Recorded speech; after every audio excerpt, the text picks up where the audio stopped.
ഇമാതിരി തണ്ടിത്തരൊക്കെ ചെയ്ത ഒരാളെ അത് ഗോവിന്ദച്ചാമിയായിട്ടാണ് എനിക്ക് കാണാൻ കഴിയുന്നത്. അതിനപ്പുറത്തേക്കൊന്നും കാണാൻ കഴിയുന്നില്ല. അല്ലെങ്കിൽ ഒരു അറേബ്യൻ ഗബ്ബർ സിംഗ്, അത്രേ ഉള്ളൂ.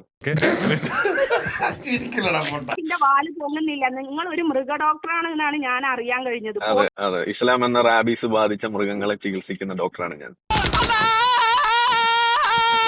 People call me Uche. This is my entertainment. ദൈവമേ ഇതെവിടെ എത്തിയ എന്റെ ആറ്റുകാൽ ഭാസ്കര. എക്സ് മുസ്ലിം ആയിട്ടുണ്ടെങ്കിൽ ഇസ്ലാമിക് ലിമിറ്റേഷൻസിന്റെ ഉള്ളിൽ നിങ്ങൾക്ക് ജീവിക്കാൻ പറ്റുകയില്ല എന്ന് തോന്നിയിട്ടാണ് നിങ്ങൾ എന്തായത് ഇസ്ലാമിൽ നിന്നും പുറത്തു പോയത്. ഇസ്ലാമിലെ സ്ത്രീ വിരുദ്ധത, ഇസ്ലാമിലെ അടിമയെ പൂശാൻ പറയുന്ന കാര്യങ്ങൾ, അങ്ങനെ പല പല കാര്യങ്ങൾ കണ്ടിട്ട് എനിക്ക് ആകെ വല്ലാണ്ടായി പോയി. അതുകൊണ്ടാണ് ഞാൻ ഇസ്ലാമിൽ നിന്ന് പുറത്തു പോയത്.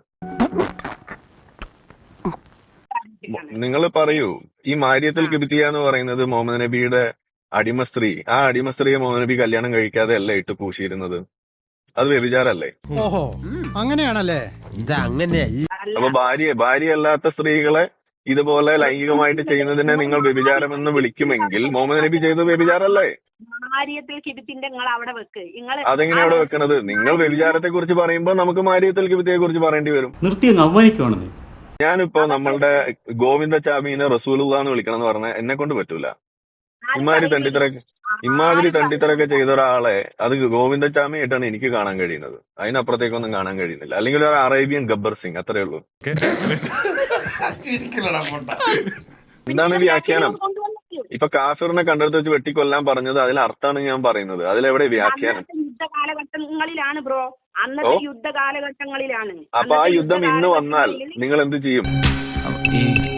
മറ്റുള്ളവരുടെ മുതലേ അപഹരിക്കാം എന്നുള്ള കാര്യങ്ങളൊക്കെ മറ്റു മതങ്ങളിൽ അങ്ങനെ ഉണ്ടോന്ന് എനിക്കറിയില്ല. പക്ഷെ ഇസ്ലാമിൽ നിങ്ങൾക്ക് വ്യഭിചരിക്കാം, ഇസ്ലാമിൽ നിങ്ങൾക്ക് കണ്ടാം. ഇതൊക്കെ ഇസ്ലാമിൽ അനുവദനീയാണല്ലോ. പറഞ്ഞു എല്ലാം ഹറാമല്ലേ? എവിടെ ഹറാമ്? നിങ്ങൾക്ക് അടിമയെ വ്യഭിചരിച്ചൂടെ ഇസ്ലാമില്? ഈശ്വര, ഇവിടെ ആരില്ലല്ലോ ഇതൊന്ന് പറഞ്ഞു ചിരിക്കാനായിട്ട്. കേരളത്തിൽ എന്താ നിങ്ങൾ പറയൂ, ജൂതന്മാരെ ഹമാസ് പോരാളികൾ എന്തെന്നാ വിളിക്കുന്നത്? കാഫിർ എന്നാണോ വിളിക്കുന്നത്? സിറിയയിൽ അൽവൈറ്റുകളെ അവിടുത്തെ സുന്നികൾ എന്തെന്നാ വിളിക്കുന്നത്? കാഫിർ എന്നാണോ വിളിക്കുന്നത്? എന്താ നിന്റെ ഉദ്ദേശം? അന്നത്തെ കാലഘട്ടങ്ങളില് അവര് കൊല്ലാനും കൊലപ്പെടുത്താനും ആഹ്വാനം കൊടുത്തിട്ടുണ്ടെങ്കിൽ ഇന്നത്തെ കാലഘട്ടത്തിലും ഹിന്ദുസ് അങ്ങനെ ആഹ്വാനം കൊടുത്തിട്ടുണ്ടെങ്കിൽ നമ്മൾ കാഫിറുന്നല്ലേ വിളിക്കുക? കാഫിറുന്നല്ലേ വിളിക്കുക? അതന്നല്ലേ ഞാനും പറഞ്ഞത്. നിങ്ങളപ്പോ സമയം വരാൻ കാത്തിരിക്കുന്ന പൊട്ടൻഷ്യൽ ജിഹാദികളാണെന്നല്ലേ ഞാനും പറയാറ്. അപ്പൊ ആരുടെ അരി വെക്കാമെന്നവൻ അടി എന്റെ അരി മുട്ടിക്കോ ഭഗവാൻ. നിങ്ങള് ഫോൺ വിളിച്ചു തുടങ്ങിയപ്പോ നിങ്ങൾ പേനും താലും ഒഴുകുന്ന മുസ്ലിം. ഇപ്പൊ നിങ്ങൾ പൊട്ടൻഷ്യൽ ജിഹാദി. യുദ്ധം വന്നാൽ ഞാൻ കാഫിറിന് വിളിക്കും, അവിടെ തലയും വെട്ടെന്ന് നിങ്ങൾ പറയുന്നു. ഇതല്ലേ ഇപ്പൊ ഇവിടെ ഉണ്ടായത്?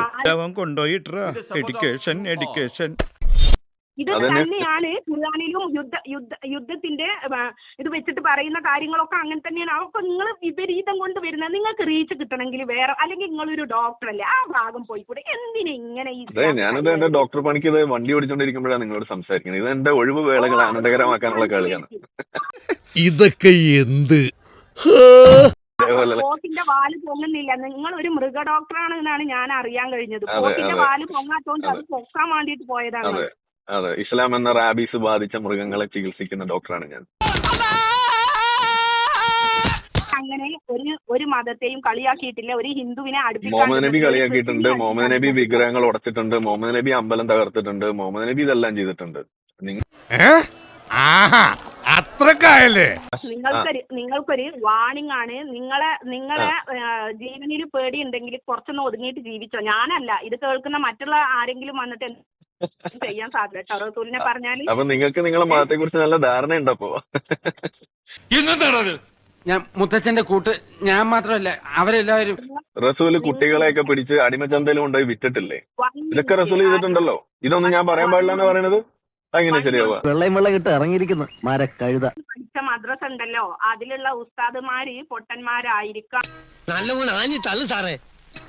അതുകൊണ്ടാണ് നിങ്ങൾക്ക്. ഞാൻ സമസ്തയുടെ മദ്രസയിലാണ് പഠിച്ചത്. മുജാഹിദ് ജമാഅത്ത് മദ്രസയിലാണ് പഠിച്ചത്.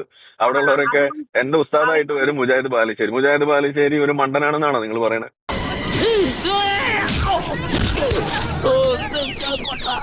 ആരിഫിന്റെ ഉപ്പാപ്പയായ ഡിങ്കനെ വെച്ചിട്ട് ഞാനൊരു പാട്ട് ഇവിടെ ഇറക്കാൻ പോവുകയാണ്. പാട്ട് ഹറാമാണ് താത്ത, പാട്ട് ഹറാമാണ്. നിങ്ങൾ വെറുതെ നരകത്തിലേക്കുള്ള വഴിയാണ്. അപകടമാണത്, അപകടമാണത്. നിങ്ങൾ സൂക്ഷിക്കണം. പാട്ട് പാടാൻ തന്നെ മൂച്ചേട്ടെ ഒന്ന് പറഞ്ഞ രണ്ടാമത്തെ തുണി പൊക്കി കാണിക്കും. ആര്? ഞാൻ. താത്താട് എനിക്ക് പറയാനുള്ളത്, താത്ത വെറുതെ മ്യൂസിക് ഒന്നും ചെയ്തേക്കരുത് കേട്ടോ. മ്യൂസിക് ഹറാമാണ്. നിങ്ങൾ നരകത്തിലെത്തും. ബുദ്ധിയില്ലാത്തൊരു മനുഷ്യൻ എങ്ങനെ പഠിപ്പിച്ചെടുക്കാനാ? സംഗതി നിങ്ങൾക്ക് സ്വർഗത്തിൽ ഹൂറന്മാരൊന്നുമില്ല, പക്ഷെ നരകത്തിൽ മുഴുവനും പെണ്ണുങ്ങളാന്നാ പറയുന്നത്. നിങ്ങൾ അതിലൊരാളായി മാറരുത്. നിങ്ങൾ സൂക്ഷിക്കുക. നിങ്ങൾ അപകടത്തിലേക്കാണ് പോകുന്നത്. സൂക്ഷിക്കുക സഹോദരി. നാശത്തിലേക്കാ നിങ്ങൾ പോകുന്നത്. അത് ഞങ്ങൾ അങ്ങ് സഹിച്ചു. നിങ്ങൾ നല്ലൊരു മനുഷ്യ സ്ത്രീയാണ്. വെറുതെ അത് മതത്തിന്റെ അടിയിൽ കൊണ്ടുവച്ച് വെറുതെ നിങ്ങൾ തുലയ്ക്കരുത്. ഓക്കെ?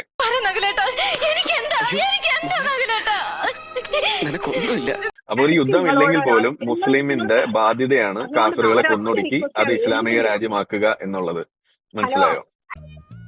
നിങ്ങളെപ്പോലുള്ള പിള്ളേര് കുറച്ചുകൂടെ റെസ്പോൺസിബിളായി പെരുമാറണമെന്ന ഇച്ഛായന്റെ അഭിപ്രായം.